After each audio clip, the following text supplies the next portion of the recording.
तो कैसे हैं आप? बहुत अच्छे।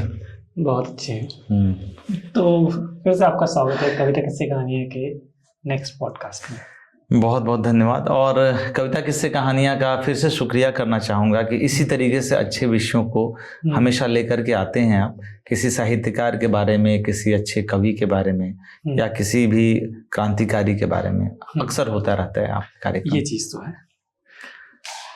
वैसे भी अभी मैं ऐसे घूम रहा था, अब तो गर्मी वगैरह तो सब निकल ही गई है। बिल्कुल ऐसे ही निकल गया था रोड ट्रिप पे, स्कूटी उठाई अपना निकल गए। फिर पहुंचते पहुंचते क्या पता काकोरी तक हम पहुंच गए। अच्छा, काकोरी। आप तो काकोरी जा चुके हैं ना?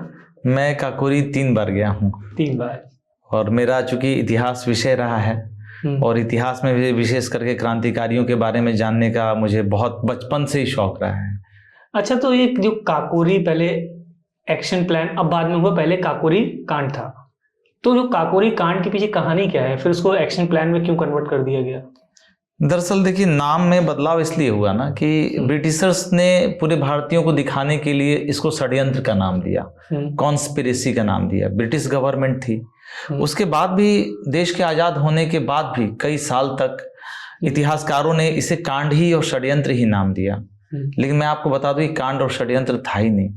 ये वास्तव में एक पवित्र आत्मा के द्वारा सोचा गया एक पुनीत कार्य था, जो देश को आज़ादी कराने के लिए क्रांतिकारी रास्तों का सहारा लिया गया था। जो रास्ते वियतनाम में लिए गए थे, जो रास्ते का इस्तेमाल अन्य देशों के आज़ाद कराने के लिए करा गया था, तो भारत में भी ऐसा हो जाना था, लेकिन हुआ नहीं। बाद में चूंकि असल में उस कांड में हुआ क्या कि उसको कंस्पिरेसी का नाम दिया गया, कांड का नाम दिया गया। उसको कुछ लोग ट्रेन कांड भी कहते हैं। बिल्कुल। वो दरअसल काकोरी में एक ट्रेन की डकैती की गई थी। वो ट्रेन था 8 डाउन पैसेंजर, और ट्रेन में डकैती डालने का जो मुख्य उद्देश्य था, क्रांतिकारी अपने लिए हथियार खरीदना चाहते थे क्रांतिकारी आंदोलनों को अंजाम देने के लिए पूरे देश भर में। और चूंकि हथियार खरीदने के लिए पैसे की जरूरत थी, क्रांतिकारियों के पास पैसा आता कहाँ से? कोई उन्हें तब के समय में बड़े जमींदार हुआ करते थे, बहुत बड़े बड़े वकील हुआ करते थे, लेकिन पैसा और दान देने के लिए कोई तैयार नहीं था। कौन तैयार होगा लूटमार करने के लिए? अंग्रेजों को और दबोच लेंगे कि किस बात के लिए पैसा दिए। एग्जैक्टली। तो मैंने कहा ना कि भारत में अंग्रेजों का शासन कभी अंग्रेजों के खाली सहयोग से नहीं रहा। बड़े संख्या में भारतीय भी उनका साथ दे रहे थे। क्रांतिकारियों का साथ देना था, उन्हें नहीं दिया उन्होंने। और जो धन की आवश्यकता थी, उन धन की आवश्यकता के लिए ट्रेन की डकैती की गई।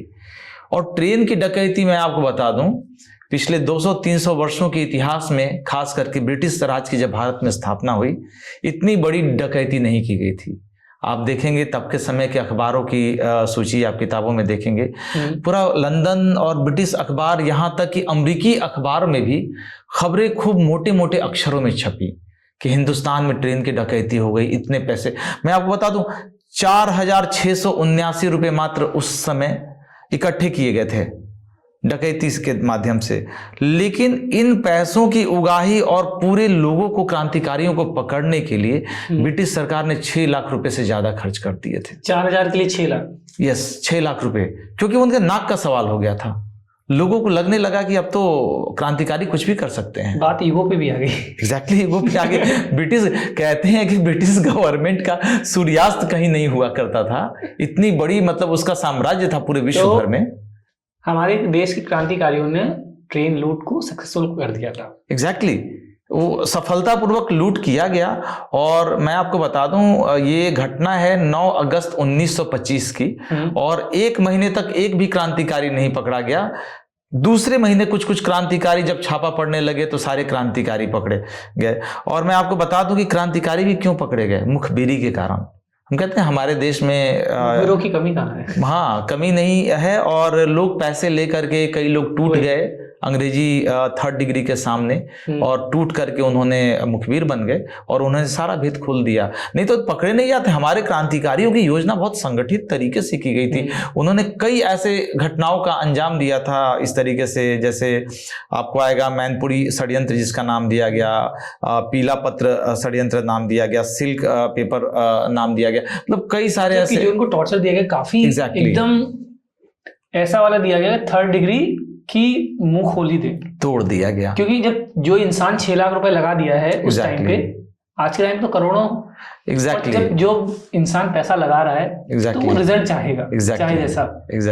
तो फिर टॉर्चर तो फिर तगड़े से दिया होगा। तो बिल्कुल बिल्कुल, मैं आपको बता दूं कि जिस हिसाब से, लेकिन फिर भी हमारे कुछ ही क्रांतिकारी ही टूटे। अब आप देखिए राम प्रसाद बिस्मिल की भूमिका, आप देखिए उसमें ठाकुर रोशन सिंह की भूमिका, अशफाकुल्ला की भूमिका, राजेंद्र लाहिड़ी की भूमिका, एक शब्द उनके मुंह से नहीं निकला।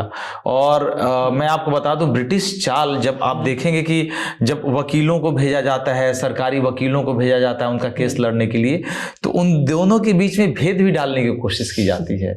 कहा जाता है कि अरे तुमको पता है बिस्मिल तो टूट गया, वो तो सरकारी गवाह बनने को तैयार है, अशफाकुल्ला तुम क्यों नहीं टूट रहे हो? अशफाकुल्ला कह रहे हैं कि सूर्य जो है पश्चिम से उग सकता है लेकिन मेरा दोस्त बिस्मिल नहीं टूट सकता है। मतलब कि इन दोनों की दोस्ती इतनी अच्छी है बिल्कुल कि उनको एक दूसरे के ऊपर इतना भरोसा है कि सामने वाला तो बिल्कुल नहीं कर सकता, मुझे पता है कि वो क्या कर सकता है क्या नहीं। बिल्कुल, एक पंक्ति मैंने लिखी थी उनके दोस्ती के बारे में, हाँ? कि हर सू को आजादी की खुशबू में सदा शामिल करेगा, जिस मुजान को ए रोशन सिंह सा बिस्मिल करेगा, फांसी के फंदे भी ना रोक सके थे सूरमा को, अशफाक बिस्मिल की सदा दोस्ती गर्वित करेगा, अशफाक बिस्मिल की सदा दोस्ती गर्वित करेगा। लवली, ये तो एक हिंदू मुस्लिम एकता की एक अच्छी निशानी है, पहचान है। और मैं आपको बता दूं तब के समय में अशफाकुल्ला के पास वकील आए और उनको कहा गया कि ये लालच दिया गया, प्रलोभन दिया गया कि तुम प्रिवी काउंसिल में अपील करो।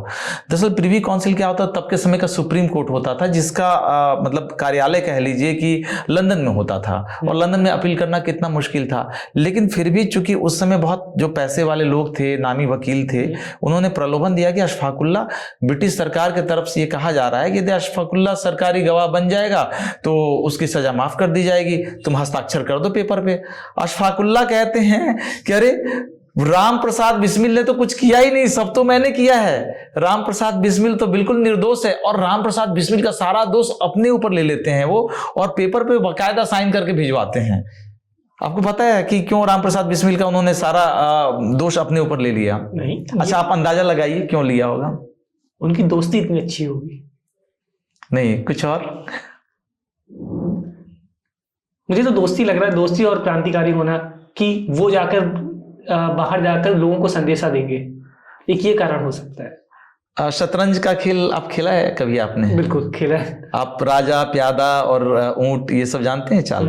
अच्छा, देखिए शतरंज के खेल में क्या होता है कि राजा को चेक दिया जाता है, और राजा चेक देने के बाद जब राजा मात हो जाता है तो गेम खत्म हो जाता है। हाँ। लेकिन यदि एक प्यादा कह लीजिए या वजीर कह लीजिए, वजीर के मारे जाने के बाद भी गेम चलता रहता है। वो तो है। एक्चुअली बिस्मिल सबसे बड़े संगठनकारी नेता थे। ओके। और अशफाकुल्ला चाहते थे कि मैं बिस्मिल को बचा दूं ताकि आंदोलन जिंदा रहे, आंदोलन चलता रहे। भले मैं सारा दोष अपने ऊपर ले लूं, लेकिन यदि बिस्मिल को निर्दोष साबित करके यदि छोड़ दिया जाता है तो आगे आने वाले समय में आंदोलन जिंदा रहेगा। मैं भले मर जाऊं लेकिन आंदोलन जिंदा रहेगा, और पूरे देश में क्रांतिकारी आंदोलन की लहर फैल जाएगी। और बिस्मिल का गिरफ्तार होना और मारा जाना, इवन मैं आपको बता दूं कई सारे क्रांतिकारी टूट गए जब चारों वीर शहीदों को जब फांसी की सजा दी गई। ये फांसी की सजा हुई थी इनको, मैंने बताया कि 9 अगस्त 1925 का केस था, और 19 दिसंबर 1927 को 3 वीर शहीदों को फांसी की सजा विभिन्न जेलों में दी जाती है, इलाहाबाद में, गोरखपुर में और फैजाबाद के जेल में।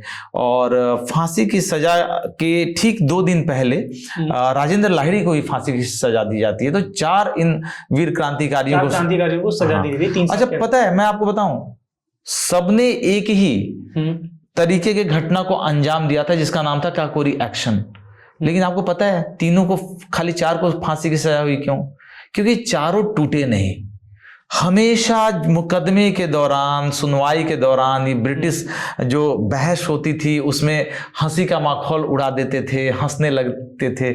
और एक चीज मैं आपको बता दूं बड़ा महत्वपूर्ण है कि जिस दिन इनको अंतिम फैसला सुनाया जाना था, उसके ठीक एक दिन पहले 6 अप्रैल 1927 को फैसला सुनाया जाना था कि इनको फांसी होगी या क्या फैसला होगा। तो उसके ठीक एक दिन पहले ये लोग जेल में नाटक खेलते हैं और लगभग 40 क्रांतिकारी थे। कोई अंग्रेजी जज की भूमिका में होता है, कोई वकील की भूमिका में होता है, किसी को राम प्रसाद बिस्मिल बनाया जाता है, ऐसे करके सब एक थिएटर खेलते हैं जेल के अंदर। और जब सजा दी जाती है तो उसमें इनको तो पता था नहीं कि सजा क्या निकल करके आएगी।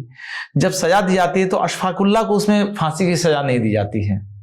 इस बात के लिए अशफाकुल्ला उदास होकर के एक कोने में बैठ जाते हैं और अशफाकुल्ला कहते हैं कि मुझे फांसी की सजा क्यों नहीं मिली, मैं अपने दोस्तों के साथ जाना चाहता हूं। मुझे जो भी मतलब इस्लाम में जो मान्यता है कि मरने के बाद जन्नत की प्राप्ति होती है, तो मैं भी जन्नत में जाना चाहता हूं, मुझे भी अपने खुदा के पास जाना, मुझे भी अपने खुदा के पास जाना है। ये अशफाकुल्ला वो लड़ पड़े, बाद में उनको मनाया गया कि अरे ये नाटक है, देखो असली जिंदगी में क्या होता है। और मैं आपको बताऊं, नाटक में जब फांसी की सजा दी जाती है तो खिड़की से जेलर और दूसरे सिपाही देख रहे होते हैं नाटक को, और जज के फैसले को सुन के उनके भी आंखों में आंसू आ जाता है।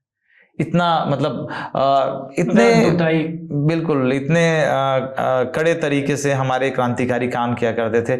लेकिन मैं एक बात जोड़ना चाहूंगा इसमें कि क्रांतिकारियों को जो सम्मान मिलना चाहिए था आज़ादी के बाद, चाहे आज के भी दिनों में, उन क्रांतिकारियों का नाम भी कई जगह पे कई क्रांतिकारियों ने जो कुर्बानी दी है उनका नाम भी नहीं जानते हैं हम। ऐसे करोड़ों लोग हैं जिन्होंने छोटी छोटी कुर्बानियां देके इस देश को आजाद कराने में मदद की है। बिल्कुल। और कई लोगों के नाम गुमनाम हो गए हैं वक्त के चलते, या उनको याद नहीं किया गया, या उनको उस लेवल का इंट्रोड्यूस नहीं किया गया कि ठीक है ये पर्सन भी साथ में थे हमारे।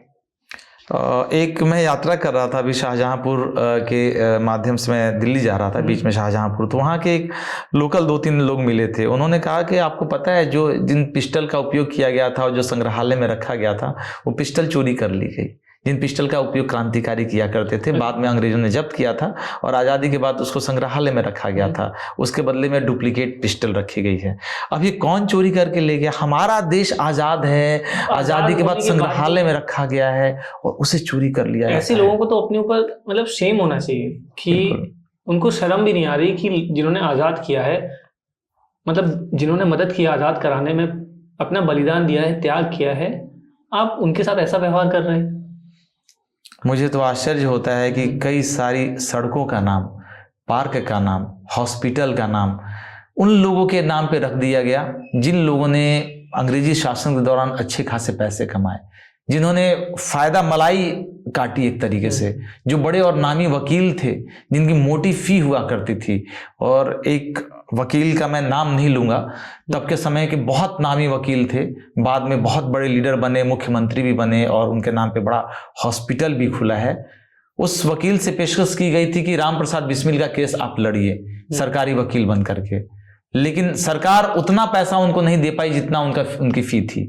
और राम प्रसाद बिस्मिल ने कहा था कि जब मेरा केस लड़ेंगे तो यही वकील केस लड़ेंगे, लेकिन उन वकील ने केस लड़ने से मना कर दिया।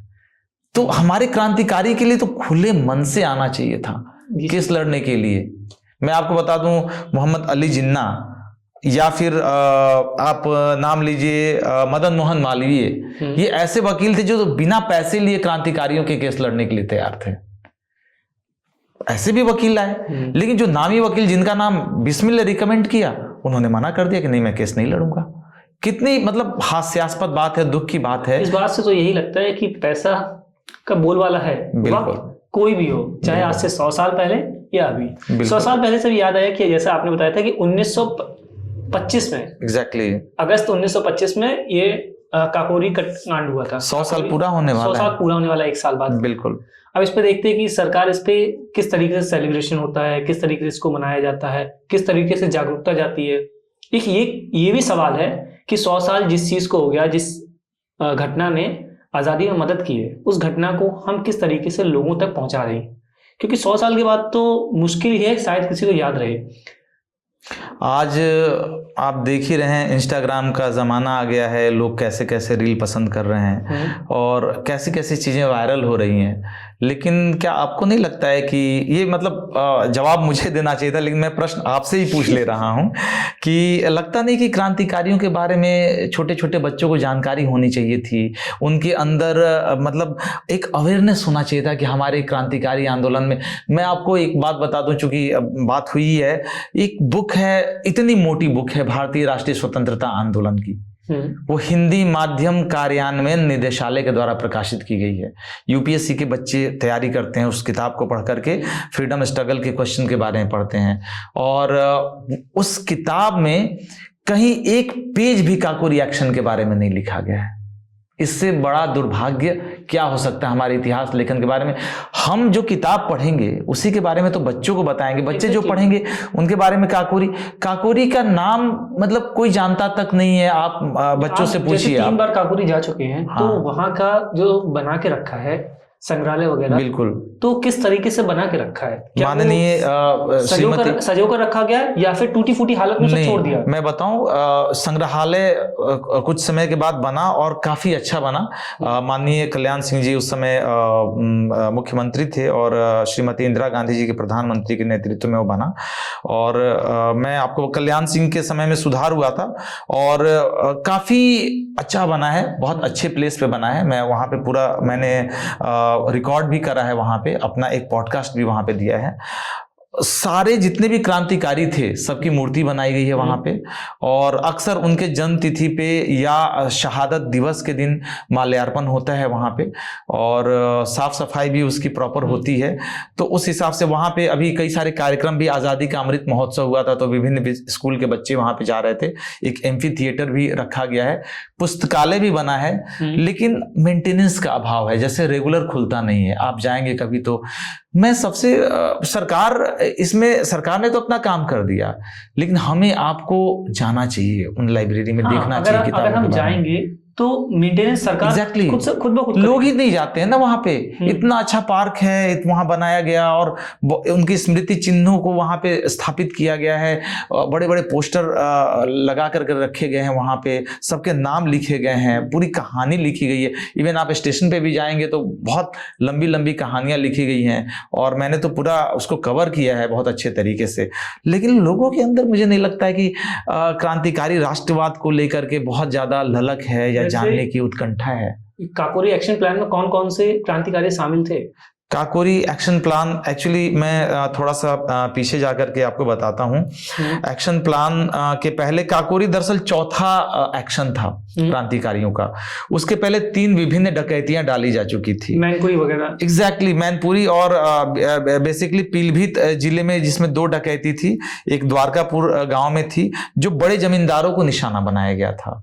मतलब एक जो नैनी के पास में घटना हुई थी, तो उसमें बड़े जमींदारों को ये सोच करके निशाना बनाया गया था कि इनसे जो पैसा, क्योंकि मुनीम थे, साहूकार थे, गरीबों का खून चूसते थे।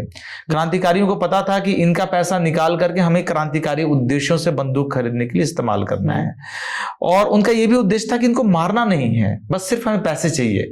लेकिन उस लूट के दौरान, एक हाथापाई के दौरान 1-2 लोगों की हत्या हो गई। इससे क्रांतिकारियों को बड़ा दुख पहुंचा। वो कहते हैं कि हम अपने देशवासियों के लिए तो काम कर रहे हैं, यदि इस दौरान इनकी हत्या हो जाती है तो उसका बड़ा दुख होगा। अशफाकुल्ला इस बात को लेकर के खिन्न हो गए। अशफाकुल्ला और राम प्रसाद बिस्मिल के बीच मतभेद भी हो गया इस बात को लेकर के। अशफाकुल्ला नहीं चाहते थे कि, इवन काकोरी में भी अशफाकुल्ला की हामी नहीं थी। लेकिन आप देखिए, 2 मित्रों के बीच में मतभेद हो जा रहा है, लेकिन मनभेद नहीं हो रहा उनके बीच में, साथ दे रहे हैं दोनों एक दूसरे का। ये दोस्ती को प्रदर्शित करता है। ने राम प्रसाद बिस्मिल का पूरा अपने उस सर पे ले लिया कि मैं हूं सब कुछ करना। बिल्कुल। और अशफाक के तो परिवार वाले, जो पुराने उनके नाना जी थे, सुपरिटेंडेंट पुलिस थे, बड़े राजघराने परिवार से आते थे, बड़ा इज्जत था उनका। वो लोग कहते थे कि तुम बिस्मिल के साथ क्यों घूम रहे हो, और बिस्मिल कट्टर आर्य समाजी हिंदू, और दोनों के बीच फिर भी दोस्ती उसी तरीके से थी। तो कहीं भी धर्म उनके टारगेट में, उनके लक्ष्य में कभी भी बाधा नहीं बनी। और मैं बता रहा था, हिंदुस्तान रिपब्लिक एसोसिएशन एक दल बनाया गया बहुत पहले, और इन दल का उद्देश्य ही था कि क्रांतिकारी तरीके से अंग्रेजों को भारत से बाहर निकालेंगे। अब हुआ क्या कि हिंदुस्तान रिपब्लिक एसोसिएशन में थे योगेश चंद्र चटर्जी थे, शचीन्द्र नाथ सान्याल थे जो बंगाल में जिनकी भूमिका थी, बहुत बड़े नेता थे बंगाल के। बाद में इसमें राम प्रसाद बिस्मिल जुड़े और मन्नाथ गुप्त जुड़े, और मैं आपको बताऊंगा कई ऐसे नेता जैसे महावीर सिंह और शिव वर्मा। शिव वर्मा का नाम मैं इसलिए बहुत मुख्य रूप से लेना चाहूंगा कि शिव वर्मा जी को पकड़ के सेलुलर जेल भेज दिया गया था, अंग्रेजों ने अंडमान भेज दिया था। 1946 में ये क्रांतिकारी रिहा होते हैं, तब तक उनकी एक आंख की रोशनी चली जाती है। और ये शिव वर्मा देश की आज़ादी के पहले तो संघर्ष करते ही करते हैं, जेल में रह करके क्रांतिकारी आंदोलन में क्रांतिकारियों का समर्थन देने के लिए।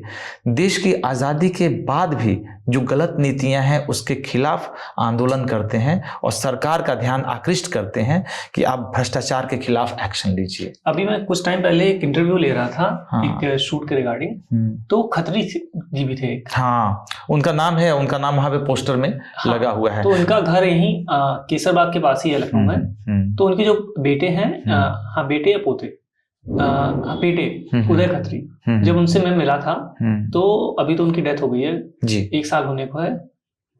जब मैं उनसे मिला तो उन्होंने बताया था कि जितनी भी मीटिंग होती थी काकोरी एक्शन प्लान से, वो यहाँ पे होती थी लखनऊ में। और उन्होंने बताया, उन्होंने फोटोज दिखाई थी हमको कि ये रहे, ये रहे। एक फोटो हमको दिखाया था और पूरा बताया था कि हमारी छत पे सब लोग आते थे, बैठते थे और एक जमावड़ा लगता था। कितनी बड़ी बात है, कितनी बड़ी बात है। इन बातों को संजो के रखना कितना ज़्यादा जरूरी है कि हमारे क्रांतिकारी आंदोलन का इतिहास किन रास्तों से होके गुजरा है और हमारे क्रांतिकारियों ने कितना ज़्यादा त्याग बलिदान किया है। कई बार मैं आपको बता दूं, जब उनके पास पैसे नहीं रहते थे तो वो सड़क पे सो जाते थे, पगडंडियों पे सो जाते थे, खाने को खाना नहीं रहता था, उपवास कर लेते थे। ऐसे थे हमारे क्रांतिकारी वीर। और जब उनका नाम मैं अखबारों में, पत्रिकाओं में या बड़े बड़े इतिहास की मोटी किताबों में नहीं देखता हूं तो मुझे दुख होता है। उनका नाम होना चाहिए, शामिल होना चाहिए, ताकि हमारे बच्चे जान पाए, नौ पीढ़ी जान पाए कि हमारा कितना बड़ा आंदोलन किया गया था हमारे देश में आजादी के दौरान। और लखनऊ के जो लोग हैं स्पेशली, उनको तो इस बारे में पता होना चाहिए कि काकोरी वो बगल में है, आधे घंटे में तो हम काकोरी पहुंच जाएंगे। काकोरी से भी मैं आपको बता दूं, लखनऊ इसलिए महत्वपूर्ण है कि ये जो जीपीओ आप देख रहे हैं, हम लोग गुजर जाते हैं वहां पे अदालत लगती थी और इस अदालत में ही फैसला सुनाया गया था। और चूंकि जीपीओ पे अदालत लगती थी, एग्जैक्टली, हजरतगंज में जो जीपीओ, हाँ हजरतगंज में जो जीपीओ है वहां पे एक कोर्ट लगता था, स्थानीय कोर्ट। और कैसरबाग के पास में भी एक कोर्ट है, वहां पे भी सुनवाई होती थी इन मामलों को लेकर के। और चंद्रशेखर आजाद बहुत लंबे समय तक पकड़े नहीं गए थे। हाँ, और एक बात, चंद्रशेखर आजाद और भगत सिंह, हाँ, इन दोनों के बीच में जो क्या रिश्ता था काकोरी कांड को लेके? एग्जैक्टली, चंद्रशेखर आजाद तो स्वयं काकोरी एक्शन में शामिल थे, वो उस वक्त में थे, लेकिन हुआ क्या कि वो पकड़े नहीं गए। चंद्रशेखर आजाद एक तरीके से कमांडर थे हिंदुस्तान रिपब्लिक एसोसिएशन का, वेश बदलने में माहिर थे, वेश बदलने में माहिर थे। और वेश बदलने पे भी मुझे याद आया कि जब जीपीओ में यहाँ पे लखनऊ में जब आंदोलन की उसमें दौरान सुनवाई हो रही थी केस की, तो ये हर केस में आते थे और वेश बदल के पीछे बैठ जाते थे। एक भारतीय सिपाही उनको रिकॉग्नाइज कर लिया, क्योंकि कद काठी तो बदल नहीं सकते थे और चंद्रशेखर आजाद कद काठी से बिल्कुल हट्टे कट्टे मजबूत थे और एक सिपाही उनको पहचानते थे। जब सुनवाई लगभग पूरी होने को थी तो सिपाही ने चंद्रशेखर आजाद के कान में जाके कहा कि आज़ाद जी, मैं आपको पहचान चुका हूं और कृपया आप मत आइए। और उसने इतना ज़्यादा समर्थन किया, कहा कि आप मत आइए, हो सकता है दूसरे लोगों को शक हो जाए और आप पकड़ लिए जाएंगे। और आज़ाद को पकड़ने के लिए अंग्रेजी सरकार ने 15,000 रकम इनाम की घोषणा की थी।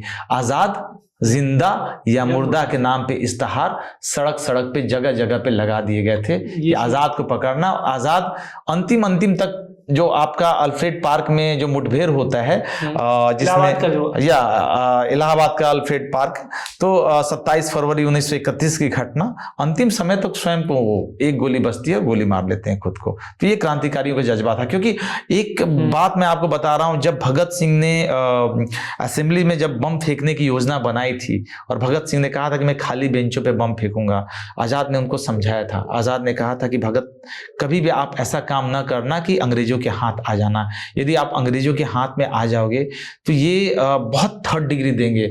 और भगत सिंह के, मैं कुछ बातें ऐसी है, मैं आपको मतलब बताने में मेरे को खराब लग रहा है कि पूरे बॉडी को न्यूट कर दिया जाता था और शरीर पे कोड़े बरसाए जाते थे और अखबार में उन कोड़े के निशान के जो चिन्ह थे वो अखबार में, ब्रिटिश अखबारों में छापा जाता था ताकि कोई क्रांतिकारी न बदले।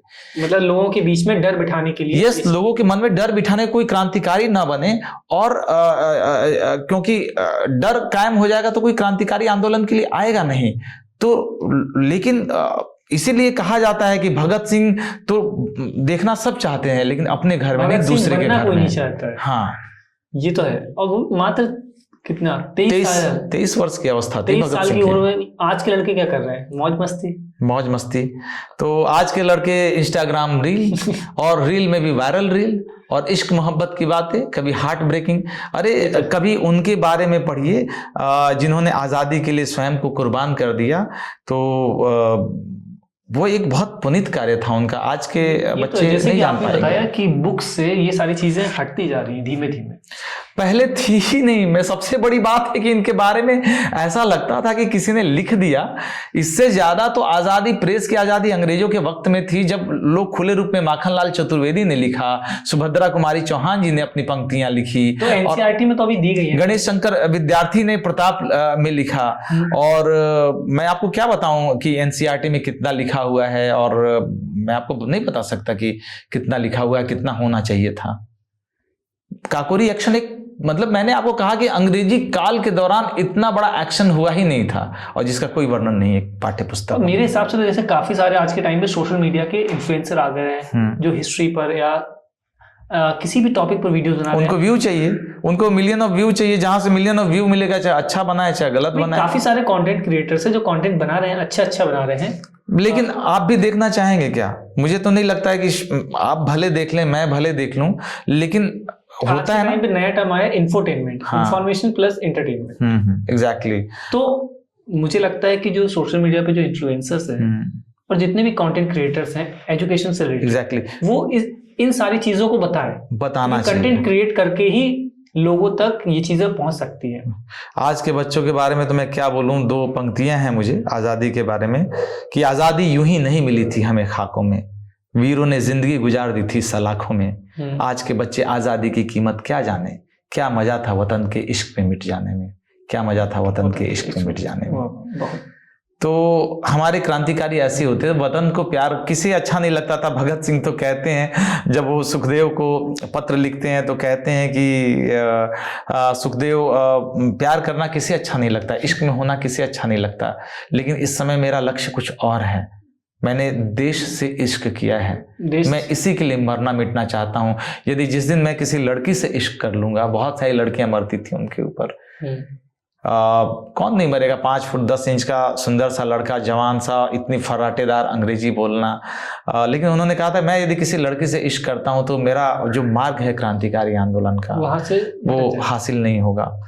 जितने भी व्यूअर्स हैं जो अभी ये पॉडकास्ट देख रहे हैं, भले ही आपके फ्रेंड्स हो, कंटेंट क्रिएटर जो भी, या आपको कंटेंट बनाना पसंद हो, तो ऐसे टॉपिक्स बनाइए जिनको नॉलेज नहीं है, लोगों को नहीं पता, जो चीज़ें किताबों में नहीं है। जैसे काकोरी एक्शन प्लान के बारे में कई लोगों को नहीं पता होगा, और जो लखनऊ के हैं कितने लोगों को पता होगा? 50%, 50 से भी कम। मैं तो इवन गया काकोरी में तो लोगों ने कहा हाँ यही गांव है, इसी के आसपास आप चले जाइए, गांव भी बिल्कुल उजाड़ सा, लाइब्रेरी बंद। वहाँ लोग रह रहे हैं उनको भी नहीं पता कि यहाँ पे कुछ ऐसा है। एग्जैक्टली। कंटेंट क्रिएटर्स ऐसे टॉपिक पे कंटेंट बनाओ, ऐसी चीजों पर, और लोगों को इन्फॉर्मेशन दो। तो मिलते हैं अगले एपिसोड में।